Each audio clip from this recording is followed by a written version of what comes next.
Hai semua, gimana kabar kalian? Semoga selalu dalam keadaan baik. Welcome back di segmen analisa kripto. Di video kali ini kita akan bahas soal Sushi Swap. Jadi ini di request oleh salah satu viewers di channel ini, itu dari @probosutejo3028.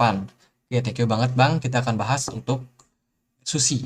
Jadi Sushi hari ini diperdagangkan di kisaran 22.400 ya. Dia udah turun sekitar 5%. Ini adalah project dari Decentralized Finance atau DeFi yang mana kalau kita lihat dari informasi di sini dia itu merupakan project yang mencontoh Automate Market Maker. Ini mirip seperti yang ada di forknya Ethereum, yaitu ada Uniswap, teman-teman. Jadi SushiSwap diluncurkan pada tahun 2020 ya, bulan September sebagai fork dari Uniswap. Jadi dia bikin seidentik mungkin teman-teman uh, gerakan keuangan decentralized atau DeFi. Ini adalah project DeFi, jadi hati-hati sama project DeFi. Ini bakalan dikejar sama SEC ya. Project-project DeFi itu ya seperti sarana layanan keuangan di mana sifatnya decentralized. Kalau biasanya perbankan kan itu sifatnya centralized, ada pusatnya. Kalau yang DeFi itu biasanya decentralized, mereka diawasi oleh banyak mata ya, karena SushiSwap ini bergerak di dalam proof of stake juga, dan dia punya limit untuk supply maksimum itu hanya sekitar 250 juta saja, dan so far saat ini masih bisa dicetak sekitar 11% lagi. Untuk mendapatkan keuntungan daripada Sushi itu teman-teman bisa melakukan staking ya, nanti teman-teman bisa mendapatkan reward dalam bentuk Sushi. Dari berita terbaru, kita lihat di sini ada news soal DeFi protokol Sushi layout di 2023. Plan mereka itu adalah fokus di DEX dan juga user experience. Kalau kita lihat dari beritanya, ini adalah berhubungan sama masa depan daripada Sushi di tahun 2023. Jadi kalau kita lihat dari roadmap-nya, protokol itu focusing heavy on DEX product. Dia berfokus sama produk yang ada di decentralized finance mereka dan decentralized exchange mereka ya. Jadi untuk plannya ke depan dia bakalan membuat protokol yang sustainable, yang berkelanjutan dan juga yang profitable, teman-teman. Terus teknologi, dia bilang juga bahwa goal mereka itu akan menjadi leading market leading untuk DEX, atau menjadi acuan lah untuk para decentralized exchange. Jadi improvisasinya ini tentunya akan sangat-sangat penting untuk project dari Sushi ini, karena Sushi juga saingannya nggak kaleng-kaleng juga ya. Uniswap dari Ethereum, terus masih ada kayak AAV itu dari Ethereum juga. Jadi saingan daripada Sushi cukup banyak juga. Jadi kalau dalam kondisi seperti ini, mereka penyedia LP liquidity pool ya, di mana teman-teman bisa mendapatkan reward dari melakukan staking di project dari Sushi ini. Jadi so far Sushi ini dia mengcopy apa yang dilakukan Uniswap kebanyakan. Dan itu sih good news dari Sushi. Mereka masih fokus di 2023 soal decentralized exchange mereka dan juga user experience. Lalu dari holder Sushi itu paling banyak ada di wallet Binance, hot wallet ya. Ini punya kepemilikan sekitar 40%, teman-teman. Dan ini sepertinya sih mereka yang tahu cara mencari cuan di Sushi, yaitu dengan melakukan staking koinnya ya. Mereka masih banyak yang hold, teman-teman. Dari segi kepemilikan yang lain, ini ada address wallet cukup banyak, dia punya 6%, Sushi sekitar berapa ini, banyak sekali, 340.000 token Sushi ya. Terus juga ada Binance Hot Wallet, di sini punya 5%. Ini juga Binance, dan sisanya ya cukup cukup merata. Tapi mayoritas memang mereka yang masuk ke Sushi itu lebih banyak menggunakan fitur stakingnya buat mendapatkan reward. Lalu gimana untuk pergerakan harga? Sushi udah turun cukup jauh. Kalau kita lihat dari all time high terakhir, Sushi ada di kisaran 23 dolar. Dan saat ini harganya hanya 1,4 dolar, which is sudah sangat turun parah, hampir 99%. Kalau dari pergerakan, Sushi belum terlalu impulsif, tapi Sushi punya satu indikasi yang cukup penting untuk kita lihat dalam beberapa waktu ke depan.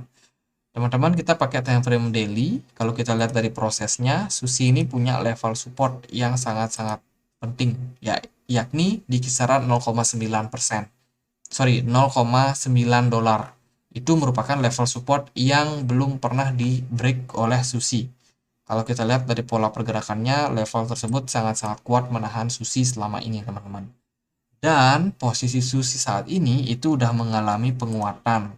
Kalau kita cek dari level support ke harga saat ini, itu kisaran 58% kenaikan yang sudah terjadi pada Susi. Dan uniknya adalah Susi ini selalu mentok bertahan di kisaran EMA 200. Ini teman-teman, kita pernah di November 2022, Susi pernah naik ya sampai mentok di EMA 200.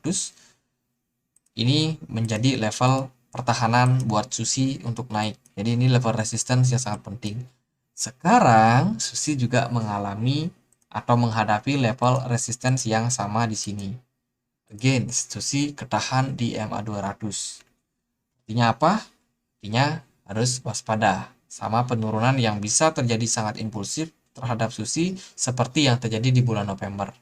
Dari segi volume perdagangan, so far masih cukup tinggi. Jadi kalau kita lihat dari Loken juga, ini volume market maker masih cenderung banyak di Susi ya. Lalu gimana? Apakah teman-teman ada yang minat buat invest? Kalau menurut aku harga saat ini udah cukup murah kalau kita compare sama all time high. Artinya kalau teman-teman beli di harga saat ini untuk Susi, maka teman-teman wajib save atau siap untuk hold Susi kalian ya. Kalian bisa staking, kalian bisa apa? Kalian bisa hold token kalian ini sampai nanti bullish, sampai nanti bull run kembali di 2024-2025. Kalau untuk short term, saya rasa kita masih butuh melihat Susi untuk turun. Ekspektasinya Susi kalau bisa turun lagi lah sampai kisaran 0,9. Mungkin di level tersebut bakalan sangat menarik ya, karena ini merupakan level yang sangat ideal buat melakukan akumulasi. Dari level yang lain, kalau teman-teman misal merasa pengen ambil Susi, misalkan, ya udah ambil aja di kisaran 1,1 dolar. Level tersebut juga masih terbilang murah kalau teman-teman mau sabar tunggu Susinya koreksi. Nah, posisi saat ini yang terjadi pada Susi ini masih cukup penting untuk kita lihat. Hari ini sih dia dapat tekanan jual yang agak tinggi. Rasanya mungkin peluangnya Susi bakalan mengalami tren koreksi. Untuk konfirmasi, kita coba cek dia di MACD. Kalau kita lihat dari indikator MACD, sebenarnya posisi Susi ini udah jenuh beli, which is kita mungkin akan melihat proses koreksi terjadi lah sama Susi ke depannya. Dari beberapa indikator, kalau kita lihat di time frame 4 jam, saat ini MACD-nya udah menunjukkan histogram merah, which is memang sangat-sangat wajar ya kalau Susi bakalan mengalami koreksi jangka pendek. Jadi level target kita ya sampai 0,1 itu yang target terbaik untuk jangka pendek. Tapi kalau untuk target yang lain mungkin kita bisa turunkan ekspektasi. Kita bisa lihat Susi di harga 0,3 sepertinya bakalan dapat rejection juga di level itu. Jadi let's say kalau Susi bakalan turun dulu untuk sekarang ya mungkin ngetes sampai 0 sorry di 1,3 itu akan sangat menarik sebagai level support buat Susi ya ke depannya. Kalau dia dapat rejection maka arah Susi masih sangat berpotensi buat mengalami kenaikan. Hanya saja kalau di level ini dia nggak kuat, maka ya dia bisa turun ke level selanjutnya di kisaran 1,1. Jadi buat Susi gitu aja buat teman-teman. Semoga bisa bermanfaat ya. Jadi Susi itu buat yang invest, yang staking, dan jangka panjang tentunya masih lebih besar prospek dan juga kemungkinan cuannya. Tapi kalau buat trading-trading jangka pendek, saya merasa melihat Susi masih bakalan dalam tahap koreksi dalam beberapa waktu ke depan.